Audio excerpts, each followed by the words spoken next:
Hi, 10th literature class. So today you guys are going to be writing about how you define leadership. Since this is an election year, I think this is such an important question to think about. If we were in class, of course, we would discuss this topic together and I would get your ideas before we start reading. So in order to do that while we are virtual, I want you guys to actually write out what you think. So first of all, um, I want you guys to define how you think a good leader should act. So you're going to explain what your personal definition of leadership is, okay? Not the dictionary definition, but how you define good leadership.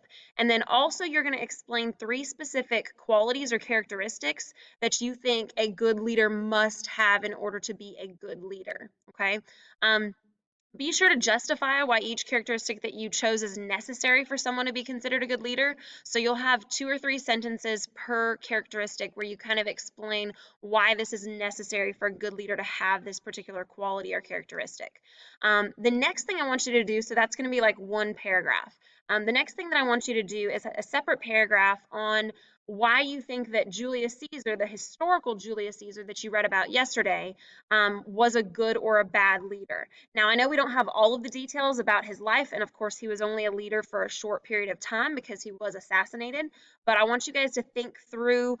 We know about his opponents, we know some changes that he made as a leader, and then we also know the fact that he, died and was killed essentially because some people were unhappy with him as a leader. So knowing some of those facts from the article, do you think that he is a good leader or a bad leader? Why or why not? And make sure that you provide specific evidence from the article to justify both of your reasons for whether he's a good or bad leader. So you'll say he's a good leader because of these two things, or he's a bad leader because of these two things.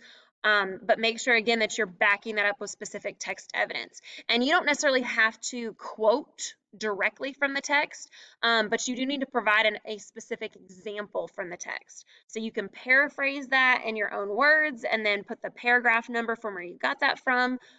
Or, if you want to quote from the text, you can explain what the quote shows about your argument. Either way is fine. I just want you to give some specific sort of reasons, right, based off of what you read yesterday for why you think he's a good or bad leader. And then the last thing I want you to do, so the last paragraph, and again, these are three kind of short paragraphs. The last thing I want you to do is explain who you think is a good leader in your own personal life. So maybe it's a coach, maybe it's a parent, maybe it's a boss, maybe it's a relative or a friend. Just think about your personal definition of leadership and think about who best in your life exemplifies those sort of traits and characteristics and be able to sort of explain why you think that. Okay? So, again, you're just doing sort of a reflection on who you think is a good leader in your life. If Julius Caesar was a good leader, why or why not? Give some information from the article. And also, of course, first defining who you think is a good leader or what makes a good leader. As we read through Julius Caesar, I want you to be thinking about who the best leader for Rome kind of would be in that scenario. Is it Julius Caesar? Is it somebody different that we find in the text? Why or why not? Be able to kind of think through who makes a good leader and why. And so that's why defining what you think makes a good leader is so important at the very beginning here. So make sure that you guys upload this reflection by tonight. Make sure that you guys are, explaining sort of who you think is a good leader and why. You can write this out and upload a picture of what you've written out. You can type this out and upload a typed out portion, and that's totally fine. Whatever is easiest for you is fine.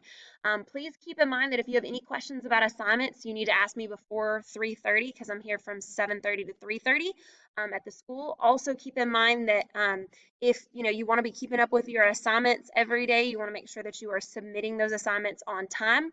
And if you have any questions or concerns, again, get that to me as soon as you can during the school day. Okay.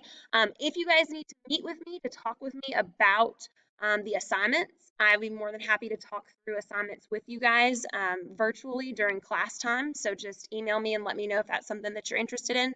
I look forward to seeing how you guys define good leadership what that looks like, and to kind of know your initial opinions of Julius Caesar, whether you think he's a good leader, why or why not. We'll see as we start reading over the course of the text that Shakespeare wrote. We'll kind of see if your opinions change about Julius Caesar, if they stay the same, and also if your definition of leadership changes as we read. So I'll be interested to see that as well. All right, guys, take care of yourselves. Bye.